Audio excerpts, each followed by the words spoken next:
CJI fans, there is $100K on the line in a 4-women's bracket brought to you by the B Team's credit card. And standing by right now is a 5-time IBJJF world champion and the woman who took on Amanda Leve, Bia Mesquita, and Helena Cravar on her route to gold at the 2024 ADCC World Championships. It is Carolina Vieira. Anna, thank you so much for the time. I know that the ADCC World Championship was one of the last tournaments that you wanted to check off your list as a jiu-jitsu competitor. So how emotionally attached were you to the results of the 2024 World Championships? Man, that was a big achievement in my career for sure in no-gi. I built a very solid career in the gi, and no-gi has been very, very fun for me since I started training and dedicating myself. My main goal was to become one of the best grapplers in the world. So I'm very excited to, where I am right now and to be a part of CJI. And I feel ready to compete against the best. And why do you feel like at this point of your career, getting the call from CJI, it is almost like divine timing? You're coming off of a great win off of UFC BJJ as well, and carrying a lot of momentum into the CJI tournament. Wow, I feel that my previous match in the beginning of the year was a good warm-up for CJI.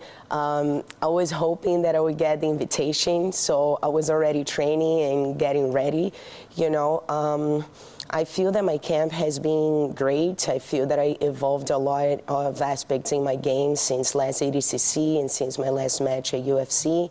So I feel pretty confident right now. I feel that I'm able to fix a lot of things in my game. I'm focusing a lot on, my self-improvement, try to be ready mentally, physically, and technically. And I can't wait to compete, to be very honest. I mean, it's only about a month away now. I can't believe time is flying by so quickly. And the bracket is completely full. We know who your competition is going to be. You have 2-time ADCC champ Adele Fornerino, ADCC silver medalist in Helena Cravar, and Sarah Galvao, world champion as well. A stacked bracket. So when you're looking at the bracket, is there anyone in particular you think would be a fun first matchup for you and create a good narrative? Man, they're all amazing athletes. I feel that, any of them would be a great match for me. For sure, the athletes that I haven't faced yet is Sarah and Adele. Adele, she's the currently ADCC absolute champion, so for sure it will be very fun to face her. And I don't know, it's gonna be a war for sure. It doesn't matter who I'm facing. Yes, no matter which way you go, it's going to be entertainment. But do you feel like you come in with a little bit of an advantage considering Adele Fornerino is a little bit undersized for the 145 division and Sarah Galvao also competes a little bit under that. So do you feel confident coming in that you'll at least have that size advantage? I don't think size-wise, but definitely I feel that my experience as a whole, it's gonna help me a lot in this bracket. I've been a competitor for like 16 years, just as a black belt, 9 years competing in the high level. So I feel this could be a big advantage for me, experience, not size. Yes, you got your black belt in 2016 and just 2 years later became no-gi and gi world champion in 2018. So when you think back to the time between being a new black belt and then becoming a world champion, what was it in those 2 years that you really pinpointed as necessary factors to becoming an elite grappler? I feel that just dedication, I put into the work in no-gi just like I did in the gi. For sure it was difficult for me to adapt because I just started training no-gi in 2018 when I moved to Florida. So it was a big change, to do the transition.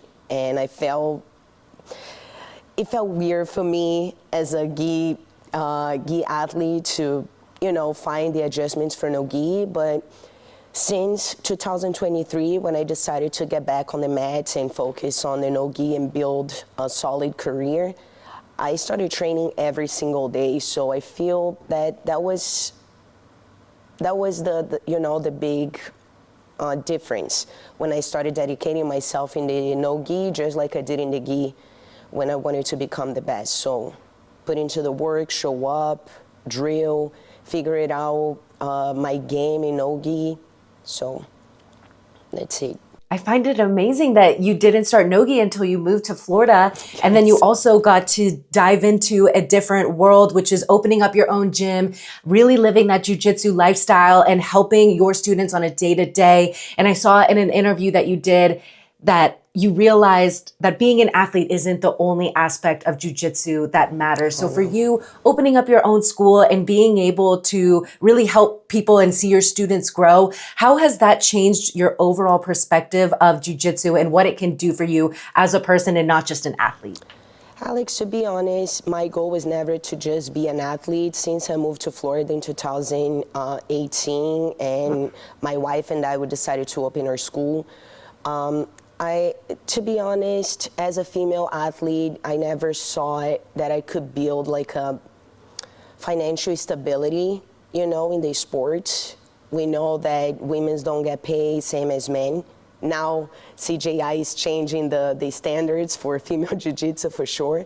So I always saw, you know, a path opening my gym, teaching, training as a way to make a living with jiu-jitsu. You know, and I feel that since I started teaching daily, that helped me a lot to develop my own game too. You know, understanding the concepts and the way jiu-jitsu works definitely put me in another level with my jiu-jitsu. And I saw on your Wikipedia, so correct me if I'm wrong, that at age 14, you considered quitting jiu-jitsu because there weren't that many women to train with, and then you were brought back after seeing your older brother compete. Is that a true statement? And what was the scene like when you were first coming up in jiu-jitsu? And was it difficult not having other female training partners?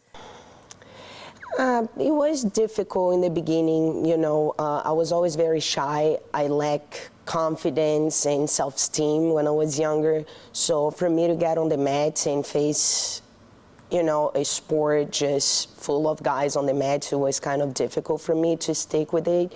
My brother, he pushed me a lot. He used to teach me at home, you know, we used to grapple a lot, and it was fun. But when it came for me to be on the mat and be the only girl, it was tough. And later on, when I was 17 and I was looking for a path in my life. My friends, they were looking for college, you know, thinking about what they were going to do in their adult life. And I was like, man, I can't see anything that I'm good at it, you know, and I was kind of lost. And I remember watching my brother competing, and I was like, I wonder what it would be like to be a champion, you know, what is the feeling? And since then, I committed myself to become an athlete. That was why I decided to start training jiu-jitsu at 17. And I just found something that I'm very passionate about. I found something that I'm really good at it, and I stuck with it. And it's such a journey that you have been on. I think it's crazy that you say that when you were growing up, you didn't have a lot of confidence, but I feel like that's such a beautiful thing about jiu-jitsu and martial arts in general. It gives you a different type of self-confidence that you would have never known resides inside you. So do you remember that transition point between not having so much self-esteem to really feeling like you're coming into your own? Yes, I do. And I started being good at jiu-jitsu, and I started beating my teammates up on the mat. That brought a lot of confidence to me, you know, on what my body could do, like feel that I could dominate someone. That definitely changed a lot the way, you know, I see myself, and brought a lot of confidence to me. So I remember this point, you know, the change of my body, becoming an athlete, feeling strong, you know, stepping on the mat and knowing that I was good at something. That definitely changed it a lot.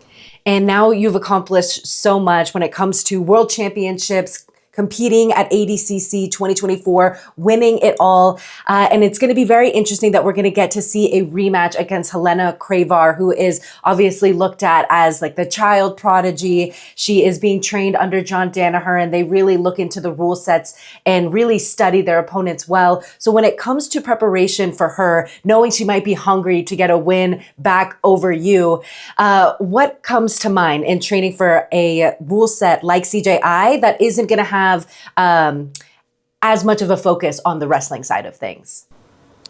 That doesn't bother me at all. I study my opponent Sue, me and my coach Luana, and I try to not focus on my opponents that much. Obviously, it's important to know, what they're doing in their competition. So I study their matches and their style, like to see what kind of techniques and entries they're looking for. But my main goal is to focus on my A game. I fought her before. I don't think I'm gonna be surprised, with her again. For sure, she's looking for this match, but I feel very confident in my game. I feel very confident in my level, and I truly believe that no matter where the match ends, I'm gonna be comfortable and I'm gonna win again. What are you anticipating in terms of fan energy come August 30th and 31st in Thomas and Mack Arena? Man, I think you guys can expect a lot of actions. I'm very excited to be competing in the pit. There's no way to stop the match. This is something that I've been exploring a lot here at part of my camp at B Team, using the pit and feeling what it's like, what works for my game. So I think all the matches is gonna be very excited, and I'm ready to put on a show. 100,000. First sign this is happening in the sport. I'm definitely giving my life in every single match. 100K on the line. Anna, when you think about what people think about the 4-woman tournament, do you feel like you should be looked at as the favorite? I don't think I'm the favorite. I'm always the underdog, but that doesn't bother me. I feel good when I'm underestimated. That pushes me to prove myself that I can overcome challenges. So, yeah, let's see what the underdog is gonna look like on August 30th and 31st. I love that you have the underdog mentality. We cannot wait to see you in action. Is there any sponsors or people that you're working with at Aviv Jiu-Jitsu that you want to give a shout out to? The floor is yours. Alex, I just want to thank you guys for the opportunity. Thank Craig and Seth and the whole CJI crew for setting a new standards for women jiu-jitsu. This is definitely changing the sport.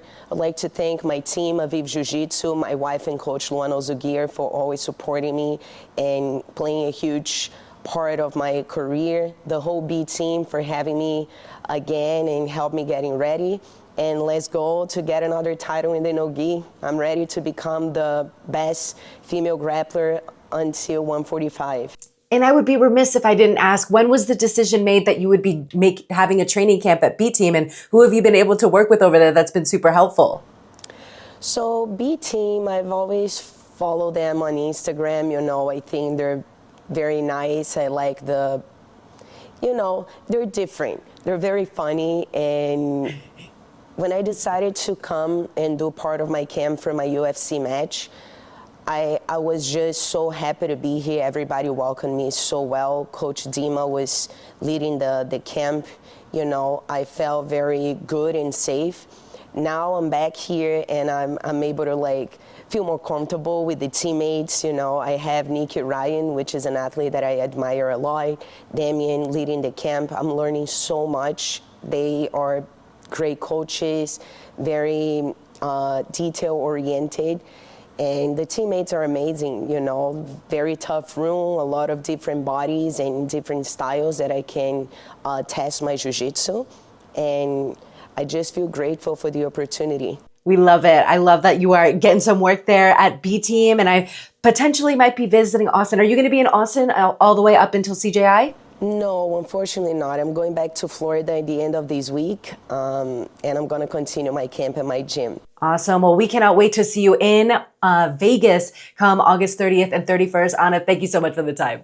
Thank you so much, Alex.